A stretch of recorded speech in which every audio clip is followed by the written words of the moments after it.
अगर religion aspect को रामायण से दूर किया जाए तो रामायण में आज भी कुछ ऐसा है जो रिलेवेंट है, क्योंकि राम राज्य तो सब चाहते हैं लेकिन राम के गुण खुद में लाना कोई नहीं चाहता।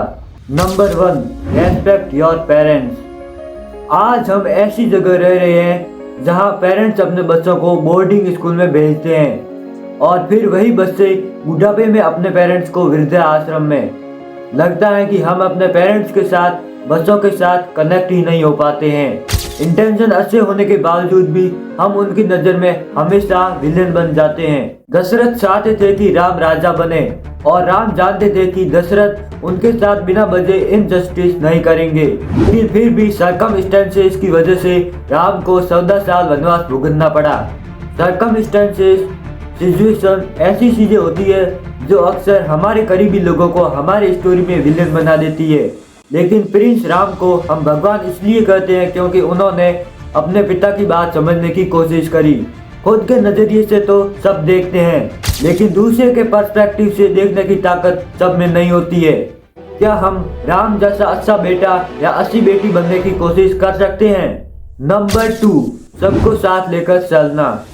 एजुकेशन के बाद हम सब कॉर्पोरेट जंगल में निकलते हैं, जहां अलग अलग टाइप्स के क्रिकेट्स का सामना करना पड़ता है। राम एक प्रिंस थे, फिर भी वन में उन्हें 0 से स्टार्ट करना पड़ा।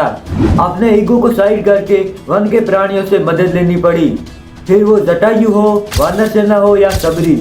जब तक हम प्रोटेक्टिव जंगल में हैं, फिर वो चाहे हमारा घर हो, स्कूल हो या कॉलेज, जैसे अच्छा लगे वैसे बिहेव करने की सुविधा है। लेकिन बाहर एक राजकुमार बने घूमना दुविधा है। यहाँ सरवाइव करने के लिए हमें सबके मदद की जरूरत है, और असली पुरुषोत्तम वही है जो जेनिटोर से लेकर CEO तक सबको रेस्पेक्ट के साथ ट्रीट करता हो। क्या हम सबको रेस्पेक्ट देने की कोशिश कर सकते हैं? Number 3, A promise is a promise. Friendship और टॉक्सिक फ्रेंडशिप में सिर्फ एक डिफरेंस होता है कि टॉक्सिक फ्रेंडशिप सिर्फ एक तरफा होती है। जो दोस्त सिर्फ आपका फायदा लेना चाहता है, आपकी स्किल्स की वजह से, आपके सोशल स्टेटस की वजह से या फिर पर्सनल गेन के लिए आपसे दोस्ती बनाए रखता है, वो दोस्त नहीं है। सुग्रीव ने अपना राज्य अपने भाई से वापस जीतने के लिए मदद मांगी और उसके बदले भगवान राम को लंका तक पहुंचाने का वादा किया, लेकिन राज्य वापस मिलते ही सुग्रीव अपना वादा भूल गए। कहते हैं कि your network is your network, लेकिन जो नेटवर्क आपसे फेवर चाहता है लेकिन जरूरत के समय आपके सामने नहीं आता है, वो नेटवर्क नहीं है। क्या हम ऐसे नेटवर्क की पहचान कर सकते हैं? Number 4, partnership. हम सब जानते हैं राम ने सीता को घर लाने के लिए कितने सैक्रिफाइसेस किए, कैसे वो नॉर्थ इंडिया से लंका तक पहुंचे और कैसे वानर सेना के साथ मिलकर राम सेतु बनाया। एट द सेम टाइम हम ये नहीं भूल सकते कि सीता माँ ने रावण के मेंटल टॉर्चर को सहा। वो पेशेंट रही, उन्होंने विश्वास रखा कि भगवान राम किसी भी कीमत पर उन्हें बचाने आएंगे। एक पार्टनरशिप, फिर वो चाहे बिजनेस पार्टनरशिप हो या फिर रोमांटिक पार्टनरशिप, अपने पार्टनर पर विश्वास रखना आधी लड़ाई जीतने के बराबर होता है। क्या हम राम और सीता जैसा ट्रस्ट हमारे रिलेशनशिप में ला सकते हैं? Number 5, humility. आपने शिव धनुष की कहानी तो सुनी ही होगी। सीता स्वयंवर के दौरान कई काबिल प्रिंस शिव धनुष उठाने की कोशिश करते हैं, लेकिन सब फेल हो जाते हैं। रावण जो कैलाश पर्वत को भी उठा सकते हैं, उन्होंने भी कोशिश करी लेकिन वो फेल हो गए। सिर्फ श्री राम ही शिव धनुष उठा पाते हैं, क्योंकि वो धनुष उठाने से पहले हाथ जोड़कर प्रार्थना करते हैं। शक्ति के साथ साथ अपने ईगो को मार देने की ताकत जिसमें है, वही असलियत में काबिल है। और शायद ये लेसन आज सबसे ज्यादा रिलेवेंट है। सोशल मीडिया की वजह से अपने खुद की अचीवमेंट को लोगों के साथ शेयर करना, उसके लिए तारीफ पाना काफी आसान हो गया है, लेकिन उसी के साथ साथ अपनी पिछली अचीवमेंट के बोझ के तले दब जाना भी आसान हो गया है।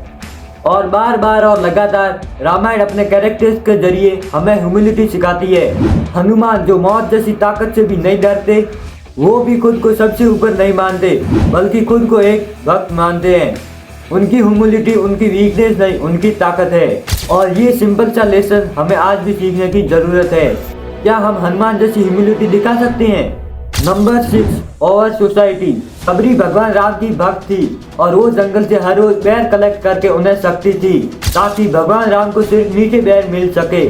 सबरी वाज ए ट्राइबल वुमन तो भगवान राम उनके झूठे बेट कैसे खा सकते हैं। लेकिन उन्होंने वो बेट खाए भी और कहा भी, आज मुझे मेरी माँ कौशल्या की याद आ गई। किसी भी एक्शन को कॉन्टेक्स्ट समझना इम्पोर्टेंट होता है।